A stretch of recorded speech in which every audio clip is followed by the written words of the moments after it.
भाई හරි පොදා මේ අපේ පේපර් ක්ලාස් එකේ දැන් මම ඔයාලට ක්ලාස් වලදී ෆිසිකල් පන්තියේදී අපි ලියුවනේ පේපර් එක. මේ පේපර් එක දැන් සාකච්ඡා කරන්න තියෙන්නේ. ඉතින් වැඩ කරන්න එපා. පන්ති ඉන්නවා වගේ ෆිසිකල් පන්ති ඉන්නවා වගේම සෝදානම් වෙන්න ගෙදරදී පුටුව ගන්න ළඟට වතුර කෝප්පයක් තියාගන්න ළඟින් මේ විදිහට වැඩේ සෙට් වෙන්න මම වතුර කරා. හරි?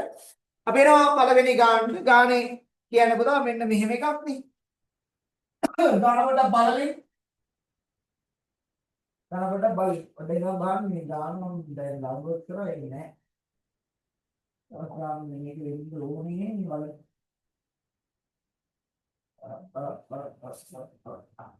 right හරි.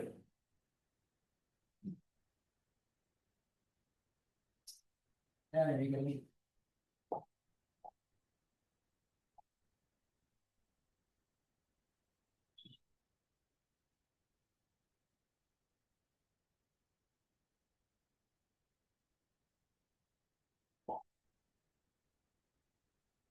ඉතින් මෙන්න මේක මේ කියන්නේ මොකද්ද මේ මෙන්න මේව සිද්ධියක් කියන්නේ අර මේ පැත්ත බලාගන්න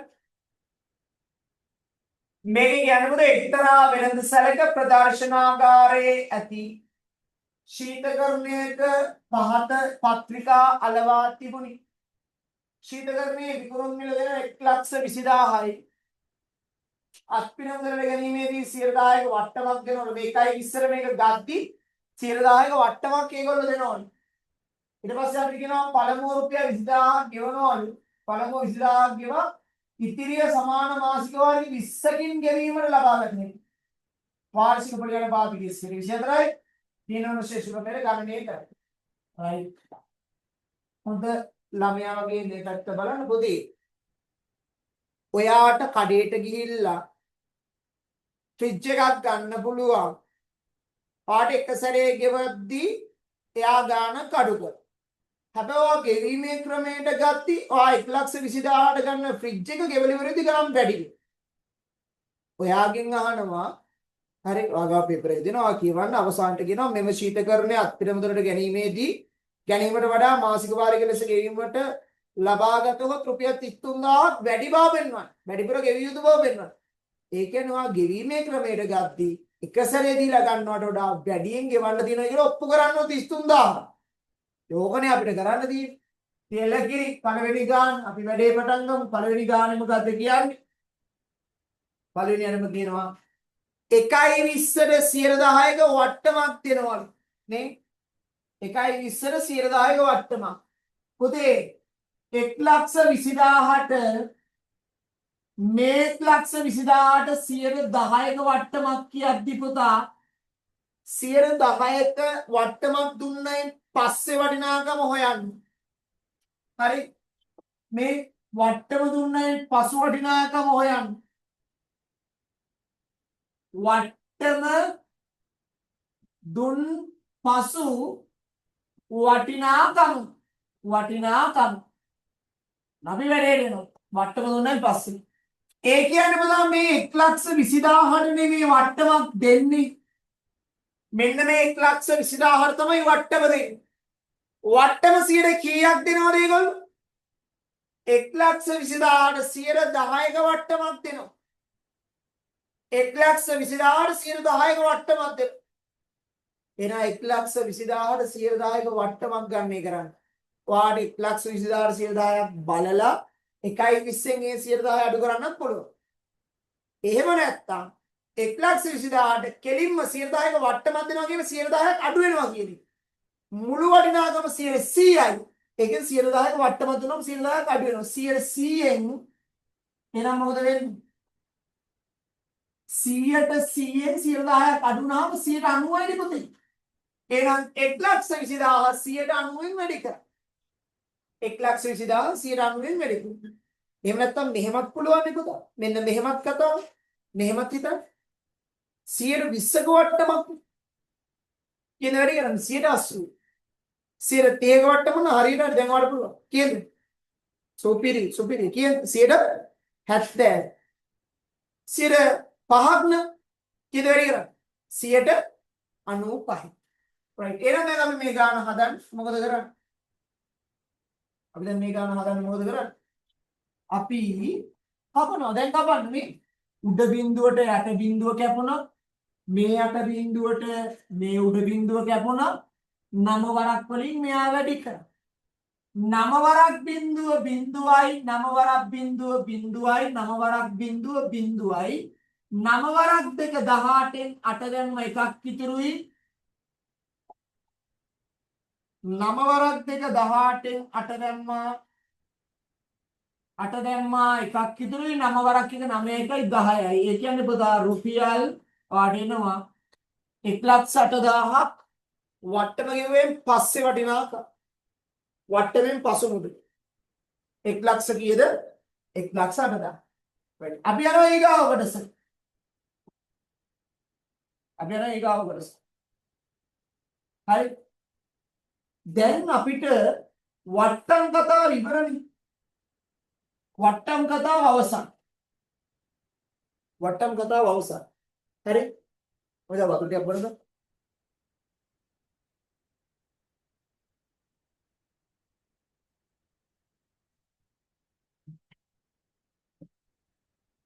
දැන් අපි වට්ටම් කතාව ඉවරයි.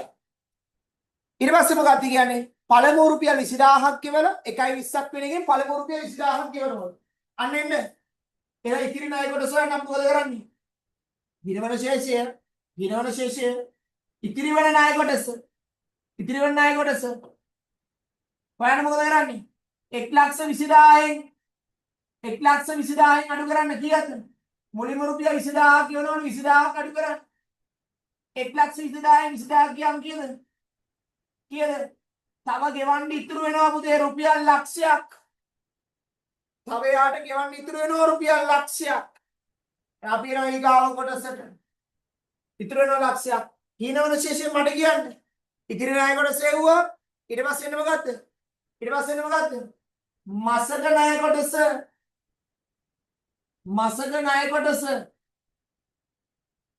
මසක ණය කොටස. කොහොමද මසක ණය කොටස හොයන්නේ? මේ ලක්ෂය බෙදනවා මාසික වාරික වලින්. වාරික කීයද පුතා කියන්නේ? වාරික 20ක්. එහෙනම් වාරික 20ෙන් මෙතන. මේ බිඳුව ගැටෙනවා 2ට 1යි ආවෝ.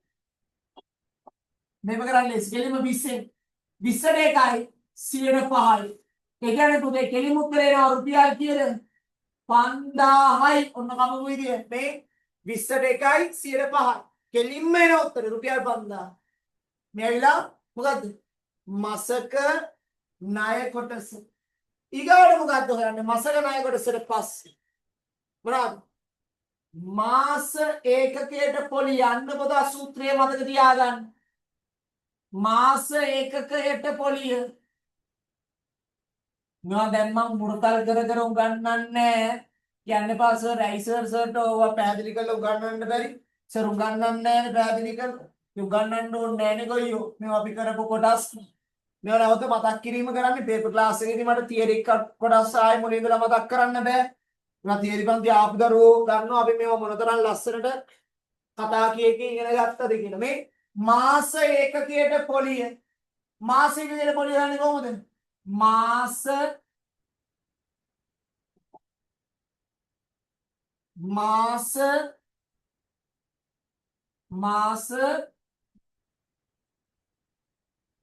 ඒකකයට මසක ණය කොටස.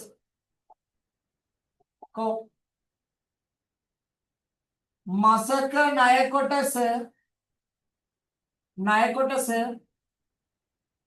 වැඩි කරනවා 100ට ප්‍රතිශතයෙන් වැඩි කරනවා 12න් 1. ඔන්න සූත්‍රේ. මම කියලා දීලා තියෙන්නේ. මසක ණය කොටස වැඩි කිරීම 100% වැඩි කිරීම 12න් 1. රයිට් පුතා කියන්න බලන්න මසක ණය කොටස හොයන විදිය. කොහොමද? මාසෙකට පොඩි කොහොමද? මසක ණය කොටස රුපියල් 5000. මසක ණය කොටස රුපියල් 5000. එයා වැඩි කරනවා 100 කීයද? ප්‍රතිශතය කීයද? 124යි. වැඩි කිරීම 12න් 1. 12න් 1. රයිට්. දැන් කපමු. 12ට 12 1යි 24ට 12 2යි. එලකින් 24ට 12 2. 100ට බිංදු 2යි මෙතනට බිංදු 2යි මෙතනට බිංදු 2. මෙතන බිංදු 2යි මෙතන බිංදු 2යි. දැන් ඉතුරු ඉපදා මෙන්න මේ දෙවරක් 50. මේ දෙවරක් මේ 50යි. එහෙනම් දෙවරක් 50 කීයද? 100යි රුපියල්. එහෙනම් මාසයකගේ රුපියල් කීයද? මාසයකගේ රුපියල් 100යි. ඊට පස්සේ ඊගාවෙක මොනවාද?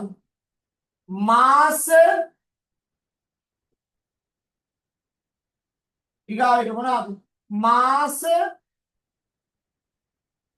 ඒකක ගණන මාස එකක ගන්න. right කොහොමද මාස එකක ගන්න හොයන්නේ? උදාහරණ මතකද මාස එකක ගන්න හොයන විදිහ? කොහොමද ගන්න? n බෙදීම 2 වාරයක් n ධන 1යි. n කියලා කියන්නේ මොනවාද පුතේ?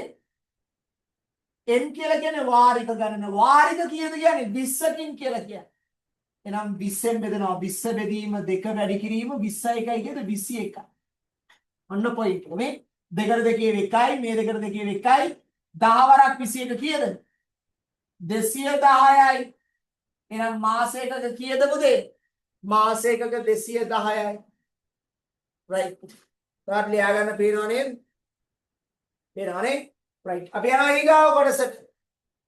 ඊගාව කොටසට. තාම ලියා ගන්න බැරුව ගියනවා. ඔයා තව චුට්ටක් පිටිපස්සට ගත්තා. දැන් මේක වීඩියෝ එකක් ලයිව් එකක් නෙමෙයි. චුට්ටක් පිටිපස්සට ගත්තා. ආයෙ බැලුවා. හරි වෙන වැඩ කරන ගෑල්ලමයි මට පේනවා.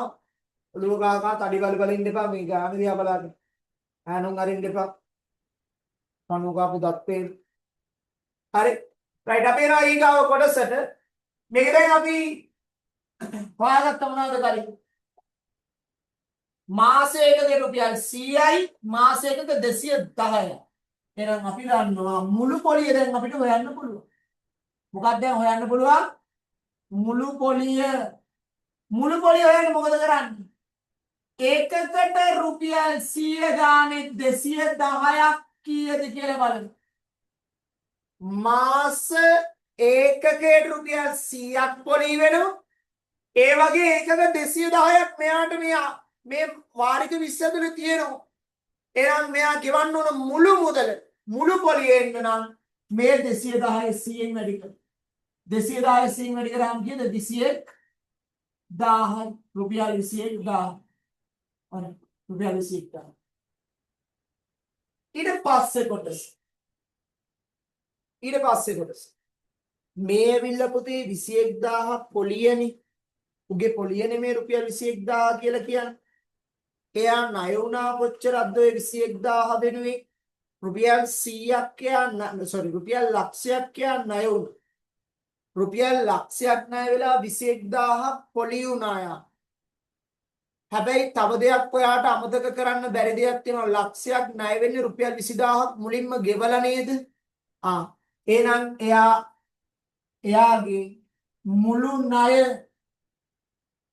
ණය හොයන්න අපි අර ලක්ෂෙට මේ 21000 එකතු කරනවා. 1,21,000 රුපියල් 1,21,000. එතකොට අපිට එනවා වැය වූ මුළු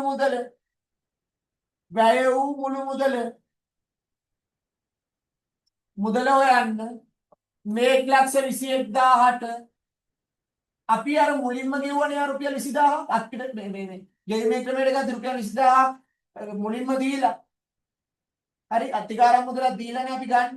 එහෙනම් ඒ රුපියල් 20000ත් එකතු කරන්න. ඒ රුපියල් 20000ත් එකතු කරන්න. එතකොට 1,21,000 20000 කියලා කියන්නේ 1,41යි. 1,41,000. එයාට ගෙවිය යුතුයි 1,41,000.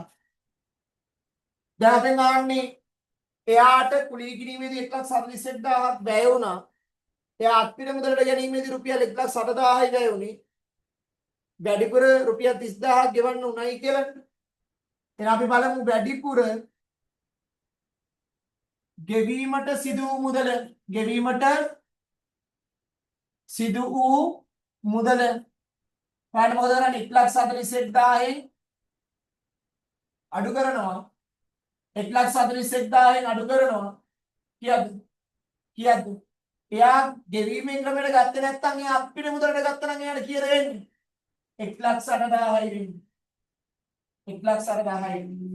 1,41,000 1,60,000 අඩු කරන්න. 1,10,000 අතර 2,000ක් තියෙනවනේ. ආයතන 2,000 පැත්තකින් තියාගන්න එතන 2,000යි. 10,000 ඉඳලා කෙලින්ම 40,000ට ගණන් කරා. 20,000 30,000 40,000 එතන 30,000යි.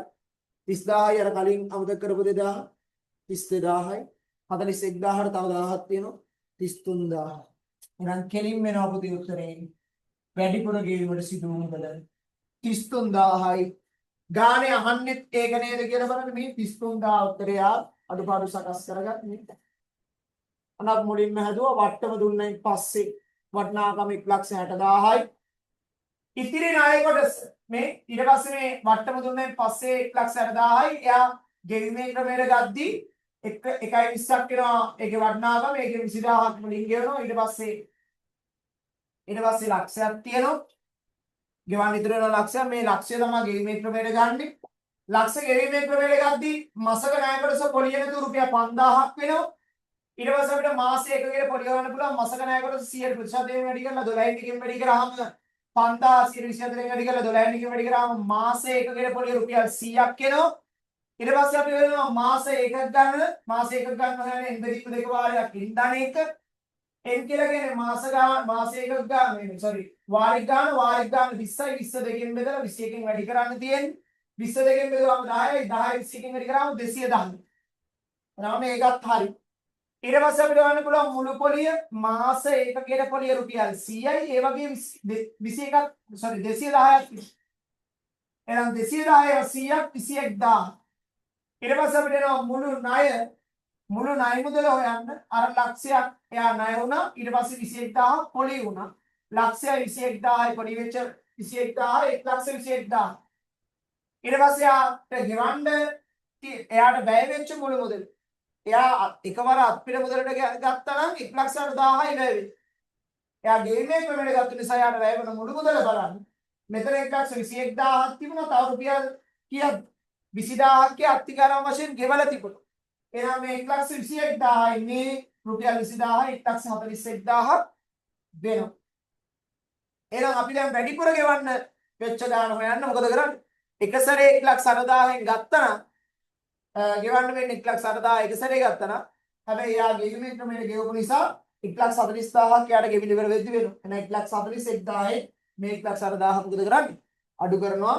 ඊට පස්සේ 33,000යි කියනවා වැඩිපුර ගෙවන්න සිද්ධ වෙච්ච ගාන ඒකම නේද මේ අහන්නේ කියලා පොඩ්ඩක් බලමු.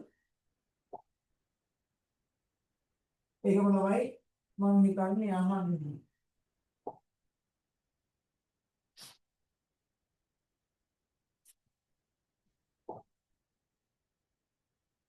හරි.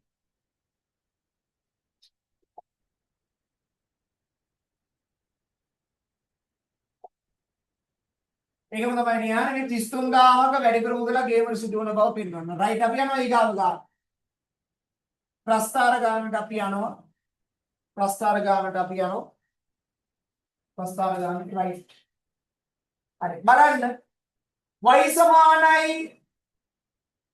4x ඍණ x වර්ගයේ ශ්‍රේණියේ ප්‍රස්ථාරය අනිවල x සහ y ඇතුළත් අසම්පූර්ණ අගය වගුවක් පහත දැක්වේ.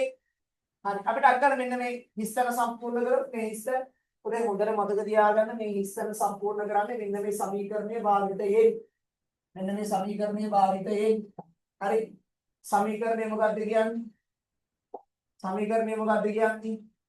සමීකරණය කියන්නේ 4x ඍණ x වර්ගය ඔන්න බලන්න y සමානයි 4x ඍණ x වර්ගය හරි. උදේට y සමානයි 4 වැඩි කිරීම x කියන්නේ කීයද පුතේ මේ ස්ථානට අදාළ x ගේ කීයද? x වෙනුවට දාන්නේ 4x නේ. 4 වැඩි කිරීම x වෙනුවට දාන්නේ ස්ථානට අදාළ x ගේ කීයද 2. එහෙනම් 2 ඍණ x ගේ වර්ගය. x කියන්නේ කීයද 2 2 වර්ගය. ඔන්න පුතේ.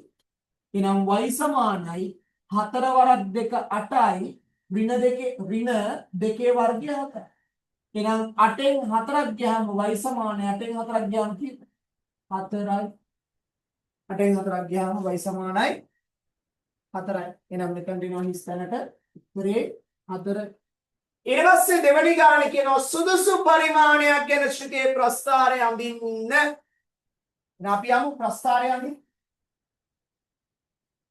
අපි යමු ප්‍රස්ථාරය අඳින්න. අපි යමු ප්‍රස්ථාරය අඳින්න. සුදුසු පරිමාණයක් ගෙන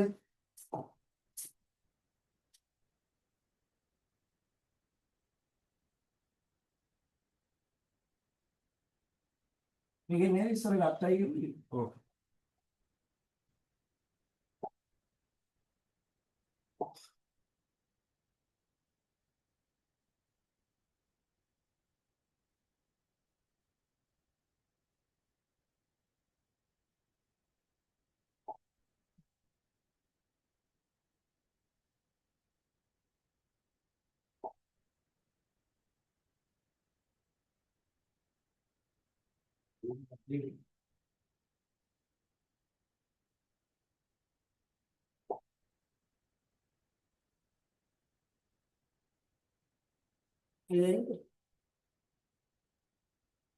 right හරි. අපි යනවා ප්‍රස්ථාර ගානට.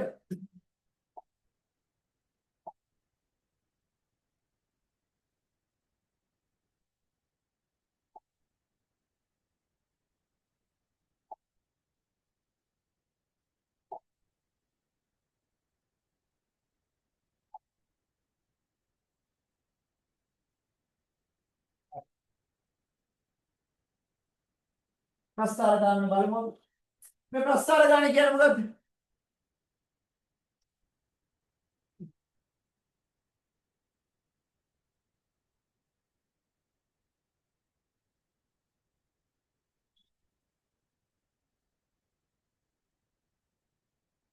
හරි ප්‍රස්ථාර ගාන බලන්න.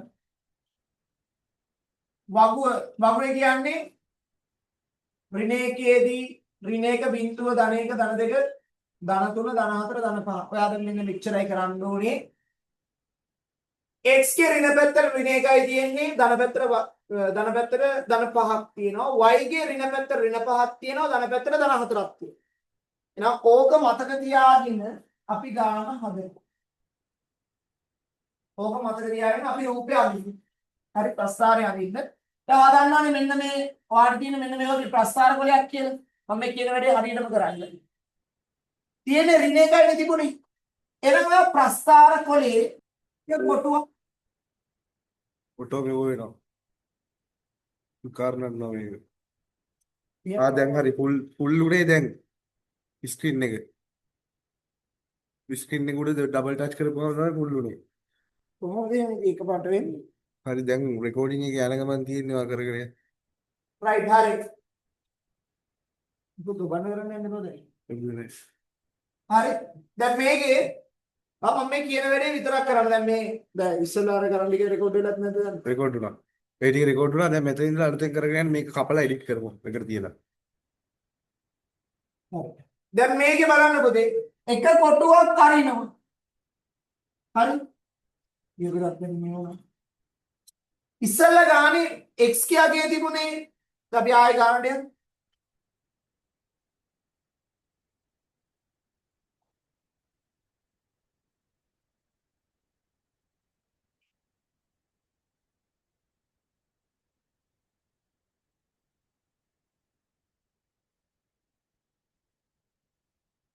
මේ ගානේ කියන්නේ පුතේ x කියාගේ ඍණ පැත්තට තියෙන ඍණ උපරිමයක් ඍණ 1නේ.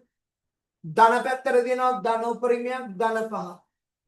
y ගේ ඍණ උපරිමයක් තියෙන්නේ ඍණ 5 ධන උපරිමයක් තියෙන්නේ ධන 5. දැන් මේකම ගේන්න ඔයාගේ මේ අඳින කොටසට මොකද්ද? ඔයාගේ ප්‍රස්ථාරේ හරහාට ගන්න x අක්ෂය කියලා දන්නවනේ.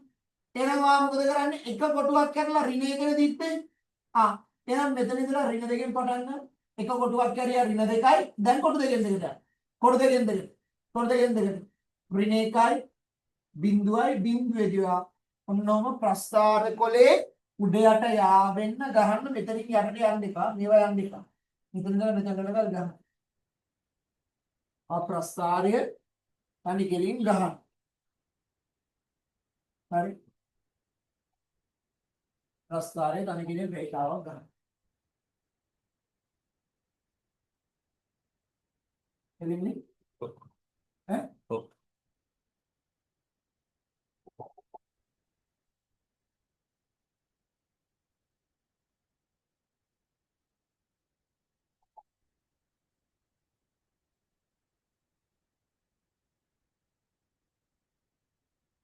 මේක x මේක y අක්ෂය. ඊට පස්සේ මේක y අක්ෂය කියලා ගන්න. දැන් මම මේක y අක්ෂය කියලා ගන්න. හරි. ඊට පස්සේ ඔයාලා තියනවා වැඩක් කරන්න y අක්ෂය උපරිමයේ ධන 4 නේ තිබුණේ. එහෙනම් දැන් මම මෙතන එක කොටුවක් ඇරියා මෙතන ඉඳලා කීයද ධන 4 ධන 3 ධන 2 ධන 1 දෙක පන්සලේ ඉන්නේ ධන 1 බිංදුව දැන් බිංදුවේදී හරහට මෙහෙම ගියොත් දැන් යටට ඉතුරු සේරටම දාගෙන යන්න. මේ සදාන විදියට බලන්න. ධන 4 ධන 3 ධන 2 ධන 1 බිංදුව බිංදුවෙන් දැන් හරහට අනිත් පැත්තට ගහනවා ආයෙමත් රේඛාව. අපෝ රේඛාව ගහනවා. හරි. ඔය ගාන අඳින්න මම එකකල් මෙන්න මේක පොඩ්ඩක් මකනවා මේ මොනවා සෙට් වෙන්නේ නැහැ. හරි මම නැවත ආයෙ මේක අඳිනවා මට මේක සෙට් වෙන්නේ නැති නිසා.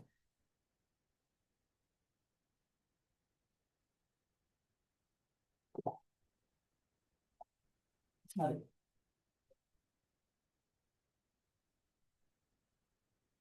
මේ රේඛාව තමයි y රේඛාව. මේක y රේඛාව උඩින් තියෙන ධන 4 එක කොටුවක් ඇරිය ධන 4 කියලා දැම්මා 4 3 2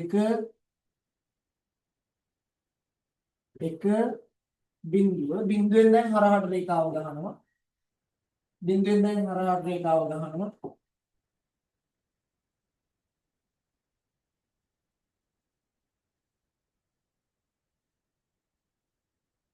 ගහපු විදියට වැඩේ පටන් ගන්න එහෙමද උඩට ගලවලා තියෙනවා.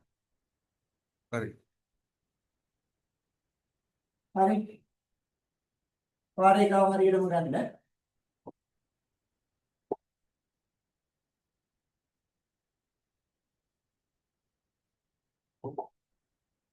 ඔන්න ඕනෙනවා මේක ඇවිල්ලා මේකම රේඛාවට පුතේ මේක x රේඛාව මේක x රේඛාව දැන් මේ පැත්තට තිබුණේ කීයද ඍණ 1 ඍණ 2 ඔච්චරයි වාගෙත් අඳින්නේ ඔච්චරයි ඍණ 2ට යනකල් විතරයි එහෙම නැත්නම් ඔව් ඍණ 2 කියන පටන් ගත්ත ඍණ 2ට යනකල් විතරයි වාගෙත් යන්නේ ඊට පස්සේ මේ පැත්තට ධන 1 ධන 2 ධන 3 ධන 4 ධන 5 ධන 5ට යනකල් වාණ සෙට් වෙන්න ඕන හරි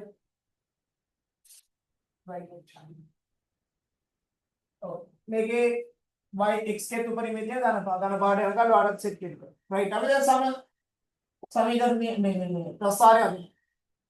මේ ප්‍රස්ථාරය අදිනු y ගේ පැත්තට අගයන් ටික දාගෙන ඉන්න. ඍණ 1 ඍණ 1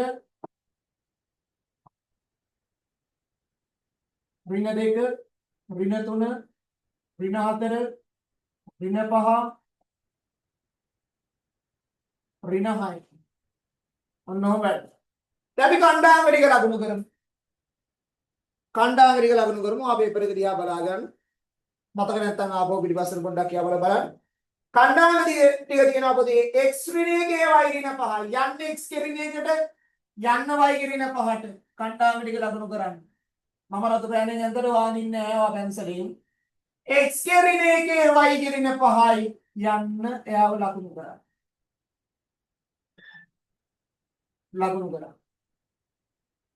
ඊට පස්සේ x බිංදුවේ y බිංදුවයි x බිංදුවේ y බිංදුව ඊට පස්සේ x ධන 1 y ධන 3යි x ධන 1 y ධන 3යි x ධන 1 y ධන 3 ඊට පස්සේ x ධන දෙකේ y 4යි x ධන දෙකේ y 4යි ඊට පස්සේ x ධන 3 y ධන 3යි x ධන 3 y ධන 3යි ඊට පස්සේ x ධන 4y බිඳුවයි x ධන 4y බිඳුවයි යාවත් ලකුණු කරා x ධන 5 y ඍණ 5යි x ධන 5ට ගියා y ඍණ 5ට ගියා යාවත් ලකුණු කරා යාවත් ලකුණු කරා right දැන් ඔන්න අපි රූප ටිකක් දෙන්නයි සූදානම් හරි දැන් ඉතින් අඳගෙන යන්න මේ ටික ආකරගෙන යන්න ප්‍රස්තාරේ මම නිල් පෑනෙන් මෙයා කරනවා එනවා ඔන්නෝම එන්නෝනේ ගාන්ට යා කරන්න මේක පොදා සුමට වක්‍රයක් වෙන්න ඕනේ මගේ රූපෙට වඩා ලස්සන එකක් වාගේ ඉන්න ඕනේ මම මේ නින තඩි බෝට් එකනේ අදි රූප ලස්සනට එන්නේ හරි ඔය තමයි ප්‍රස්තාරේ ඔය තමයි ප්‍රස්තාර ගාන right මේක ඊගාවට අහනවා මොකද්ද සම්මිතිකක්ෂීය සමීකරණ පුතේ සම්මිතිකක්ෂීය කියන්නේ මෙන්න මෙයාට මේ සම්මිතිකක්ෂීය මේක අමතක කරන්න එපා සම්මිතිකක්ෂීය කියන්නේ මෙන්න මෙයාට සම්මිතිකක්ෂීය කියන්නේ මොකද්ද මෙන්න මෙයා සම්මිතිකක්ෂීය කියන්නේ මෙන්න මෙයා ඔන්න ඉන්නේ කෙනාට තමයි සම්මිතිකක්ෂීය කියන්නේ එයා අපි ලකුණු කරන්නේ මෙයාට කියනවා සමමිති අක්ෂය මෙයා හරිම ලේසි සම්මිතිකක්ෂීය කියන දේ අපිට තියෙන්නේ කියන දේ අපිට තියෙන දෙකෙන් එන අපෙන් ආන්නේ රෝම ඉලක්කම් කීයද රෝම ඉලක්කම් 1 b ගේ රෝම ඉලක්කම් 1 b ගේ රෝම ඉලක්කම් 1 මොකද කියන්නේ සම්මිතිකක්ෂීය කීයද x සමානයි කීයද දෙකෙන් කැපිලා තියෙන නා සම්මිතිකක්ෂීය සමීකරණය කීයද x සමානයි 2යි අන්නක තමයි සම්මිතිකක්ෂීය සමීකරණ සම්මිතිකක්ෂීය සමීකරණ ඊළඟට කියනවා 4x ඍණ x වර්ගයේ මූල මේ සමීකරණේ මොකද්ද 4x සමීකරණේ මොකද්ද 4x ඍණ x වර්ගය සමානයි y දැන් මූල හොයන්න කියන්නේ මොකේද ඒ 4x ඍණ x වර්ගය සමානයි බිංදුව එතකොට මේ පැත්ත මොකද පුතා වෙන්නේ සමානයි එහෙනම් මේ පැත්තට මේ පැත්තට මොකද වෙන්නේ ප්‍රත්‍යක්ෂ එක සමානයි y සමානයි බිංදුව කියලා කියන්නේ මේ ශ්‍රිතිය ශුන්‍ය වෙන කොටස මෙයා බිංදුවේදී y සමානයි බිංදුව වෙද්දී අගයන් තැන් දෙක මොකක්ද කැපෙන තැන් දෙක මෙන්න මේ තැන් දෙක මෙන්න මේ දෙක ඔයා මුකුත්ම ප්‍රස්තාරයට කරන්නේ මම මේ කරන දේවල් ඔයා බලා ගන්න ඕන නිසා මම මේවට දෙන්නේ හරි කැපෙන තැන් දෙක මෙන්න මේ තැන් දෙක ලියන්න මේක කීයෙන්ද කැපෙන්නේ මේක කීයෙන්ද කැපෙන්නේ හරි කීයෙන්ද කැපෙන්නේ කියලා බලලා දෙන්න right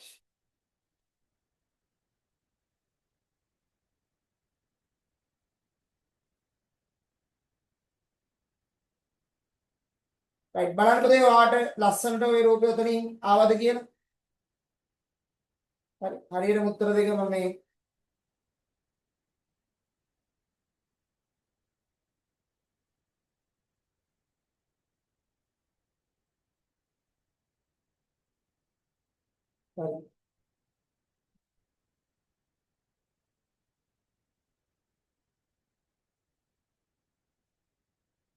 right හරියටම එතකොට මූල කැපෙන්නේ කොයි අගයන්ද කියන්නේ y සමානයි බිංදුවේදී අගයන් දෙක අහන්නේ x සමානයි මේ හරියටම කැපෙන්නේ මෙතනලුයි මෙතනලුයි ඒ කියන්නේ x සමානයි බිංදුව හා x සමානයි ධන 4දී නිකන් හරි මේකේ අගය පරාසයක් ඇහුවොත් පුතේ අගය පරාසයක් ඇහුවොත් මෙහෙම ලියන්නේ x බිංදුවට වඩා විශාලයි ධන 4ට වඩා කුඩායි ඔන්න ඔක තමයි අගය පරාසයක් ඇහුවොත් තාම අගය පරාසයක් ඇහුවේ නැහැ ඒ නිසා එහෙම දාන්නේ නැහැ අපෙන් ආන්නේ අගයන් විදියට එනවා අගයන් ටික ලියන්නේ අපි ඔන්න ඔහොම right ඔබේදී ප්‍රස්තාරයේ ඒකක එකක් 15ට විස්ථාපනය කළ විට ලැබෙන ශ්‍රිතීය සමීකරණය y සමානයි b ඍණ x ඍණ a ඔගේ වර්ගයෙන් ඕනේ x ඍණ a වර්ගය ශ්‍රිතයට දාන්නයි කියලා කියන්නේ. හරි. එතන මේක ආවොත් එහෙනම් උදාහරණ උත්තර කියන්නේ y සමානයි මේකේ රෝගලකම් 3 කියලා බලමු එක්ක y සමානයි තව එකක පහළට විස්ථාපනය කරොත් උඩ තියෙන 4ෙන් තව එකක පහළට විස්ථාපනය කරොත් පහළට අරන් ආවොත් 3ෙන් නතර වෙන්නේ. එහෙනම් අපි දන්නවා මේක වෙන මේ b ඍණ x ඍණ a වර්ගය මෙන්න මේ ශ්‍රිතයේ මේ කියන විස්තරය මොකද්ද මේ ඉන්නේ කවුද උපරිමය හෝ මොකද්ද මේ ඉන්නේ කවුද මේ ඉන්නේ උපරිමය හෝ අවමය මේ ඉන්නේ උපරිමය හෝ මේ ඉන්නේ කවුද සමමිති අගේ පොදා මේ උපරිමය හෝ අවමය දැන් 4ෙනි තියෙන්නේ ඒකක තව එකක් පහළට විස්ථාපනය කළ විට එයාගේ අගය 3 වෙනවනේ. එහෙනම් b වෙනකොට අපි කීයක් දානවනේ 3. එහෙනම් x ඍණ a කියලා කියන්නේ පුතේ සම්මිතිකක්ෂයේ අගයෙන් සම්මිතික අගයෙන් සම්මිතිය අගය කියන්නේ 2යි. පුතේ හොඳට මතක තියාගන්න මේ වරමණ ඇතුළට දාති ඍණ සංඛ්‍යාවක් අපි දාන. වරමණ ඇතුළට දාන්නේ ඍණ සංඛ්‍යාවක්. එහෙනම් මේ තියෙන ධන දෙක මේ ධන දෙක ගෙනහිලා මෙහෙම දාන්න ඇතුළට දාන්න මොකක් කියනවද ඍණ දෙකක් වෙනවා හරියටම. එහෙනම් අපි මේ සමීකරණයම නැවත ආයෙත් මේ සමීකරණය මම නැවත ආයෙත් මම මෙන්න මේ කොටස පොඩ්ඩක් පොඩි කරන්න. ඔන්න ඔය කොටස මම චුට්ටක් පොඩි කරා. මේ සමීකරණය මම නැවත ආයෙත් කොහොමද ලියන්නේ? y සමානයි b වෙනකොට කීයද දාන්නේ 3 ඍණ x වෙනකොට දාන්න දෙන්නේ x a වෙනකොට දාන්නේ කීයද? දාන දෙකෙන් දෙන්නේ අතොල්ල දාති ඍණ දෙක. එහෙනම් ඍණ 2යි y. ඔන්න ඕක තමයි උත්තරේ. මේවා ප්‍රස්තාර පාඩමේදී ලස්සනට පැහැදිලි කරලා රූප ඇඳලා ප්‍රස්තාර ටිකක් ඇඳලා වෙනම සීන් කෝඩ් එකක් තියෙනවා. ඕකේ පැහැදිලි කරන්නම මේ විදිහට වැඩ කොටස අපි කරලා තියෙනවා බලන්න. හරි.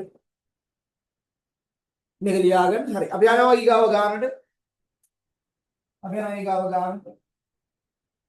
බලන්න උදේ ඊගාව ගාන මොකද කියන්නේ. හරි. අපි ඊගාව ගාන ඊළඟ වීඩියෝ එකෙන් බලමු. ඊගාව ගාන ඊළඟ ගාන සෙට් එකේ ඊළඟ වීඩියෝ එකෙන් බලමු. හරි. මේ වීඩියෝ එකෙන් දැනට මේ ගණන් දෙක විතරයි.